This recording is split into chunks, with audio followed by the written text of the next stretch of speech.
Ketika melihat kemegahan sebuah gunung, bayang-bayang apa yang ada di benak teman-teman semua? Apakah pemandangan yang indah, keragaman flora dan fauna, atau justru terbesit tanda tanya tentang kisah dan juga misteri di setiap jalur yang membawa kita menuju ke puncaknya? Hari ini, kita akan ngebahas misteri dan peristiwa pilu di balik indahnya Gunung Lawu dalam Kata Mereka.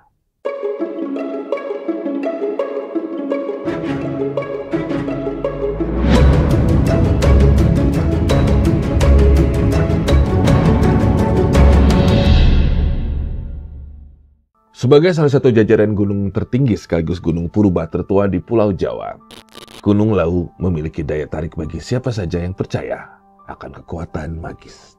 Melihat popularitas Gunung Lawu yang diyakini menyimpan nilai sakral dan energi mistis tersendiri, tidak heran bahwa banyak mitos-mitos yang juga melekat di gunung ini.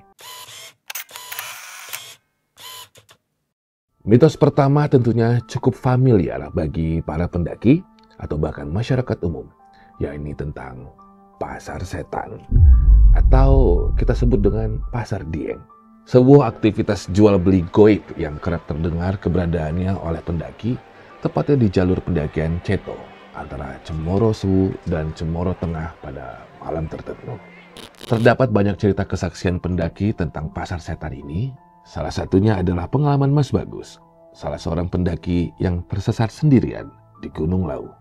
Saat itu Mas Bagus tengah mencari jalur keluar, namun ia malah masuk ke area pasar setan. Menurut kesaksiannya, Mas Bagus hanya mendengar suara hiruk-pikuk layaknya berada di sebuah pasar, tanpa cahaya, tanpa orang atau barang sedikit pun di hadapannya. Yang ia lihat hanya hutan gelap dan jalur rimbun tertutup pepohonan. Mas Bagus hanya mendengar suara lembut dan menggoda dari sosok wanita di belakangnya. "Mas, mau beli apa?" Mas Bagus yang sadar berada di pasar setan dan juga telah bersiap dari cerita-cerita lama, hanya dia menunduk dan melemparkan koin yang ada di sakunya.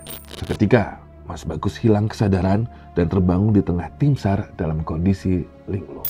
Menurut kepercayaan, para pendaki dan warga sekitar bahwa jika masuk ke area pasar setan, pantang untuk menjawab pertanyaan, "Mau beli apa?" Karena konon dapat berujung ke transaksi jual beli goib dengan bayaran yang tak wajar. Sehingga pendaki diharuskan untuk diam dan melempar benda apapun yang dibawanya. Tidak hanya pengalaman Mas Bagus tentang mitos pasar setan, para pendaki Gunung Lawu juga sempat mengalami kejadian yang akhirnya dipercaya berhubungan dengan hal goib di Gunung Lawu. Seperti pengalaman yang diceritakan oleh Muhammad Fajar Hadi dalam salah satu artikel. Ia bertemu dengan 6 pendaki misterius yang meminjam tenda, lantas menghilang tanpa jejak ketika sedang mendaki Gunung Lawu pada tahun 2020. Di sisi lain terdapat pula mitos tentang burung jalak sebagai penunjuk jalan. Bagi beberapa pendaki tersesat yang mungkin beruntung, konon akan bertemu dengan seekor burung jalak. Para pendaki percaya bahwa burung tersebut adalah Kiai Jalak yang akan menunjukkan jalan keluar di jalur pendakian Gunung Lawu. Jika dalam pembahasan sebelumnya terdapat beberapa mitos yang mengganggu dan membantu para pendaki, kali ini kita akan ngebahas sebuah tragedi pilu yang merenggut nyawa 16 orang dalam rombongan santri yang dikaitkan oleh sebagian masyarakat dengan hal goib di Gunung Lawu. Terjadi pada tahun 1987, tepatnya pada awal liburan akhir tahun. Tradisi tadabur alam pondok pesantren Al-Ngruki membawa 119 santri, 3 ustadz, 5 pembimbing senior, dan 1 karyawan menuju Gunung Lawu. Mereka berangkat pada 14 Desember pada pukul 6 pagi waktu Indonesia Barat, dengan rencana kembali 4 hari kemudian. Setibanya di bumi perkemahan Mojosemi, mereka membangun 6 tenda dan menyiapkan diri untuk ekspedisi keesokan harinya. Pagi harinya, Selasa 15 Desember 1987, santri dibagi menjadi 5 regu yang didampingi masing-masing 1 ustadz dan pembimbing. Mereka melakukan babat alas atau membuka rute pendakian dengan memotong semak belukar di sepanjang jalan dengan golok. Dan mereka harus kembali pada sore harinya, tak perlu harus sampai ke puncak. Tim pun bergerak dan mulai berpencar. Tiba-tiba cuaca berubah drastis. Kabut menjadi tebal dan hujan menjadi deras menyulitkan perjalanan semua regu. Namun regu 1, regu 4, dan regu 5 berhasil kembali. Sayangnya, regu 2 dan regu 3 tak kunjung tiba hingga malam hari. Regu 2 bertahan melalui malam penuh badai di gua seadanya. Beruntung terdapat Slamet Jafar, salah satu anggota yang mampu merawat teman-teman regunya di tengah kedinginan, bahkan kejang dengan pemahaman soal medis dan pengobatan yang Jafar punya. Keesokan harinya, mereka menemukan pipa air dan berhasil kembali ke perkemahan sekitar pukul 10 pagi.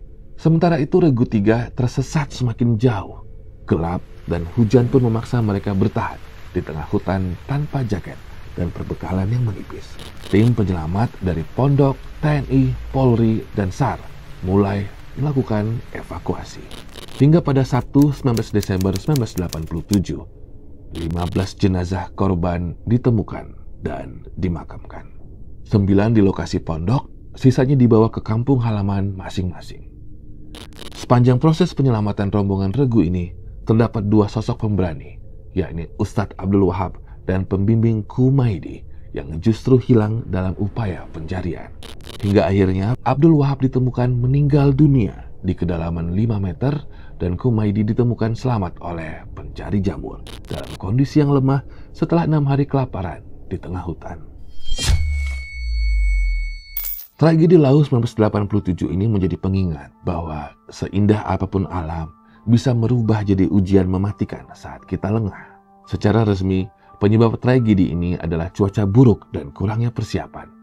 Tapi bagi sebagian orang percaya bahwa Lau bukan sekedar gunung. Lau dijaga dan tak bisa didaki sembarangan.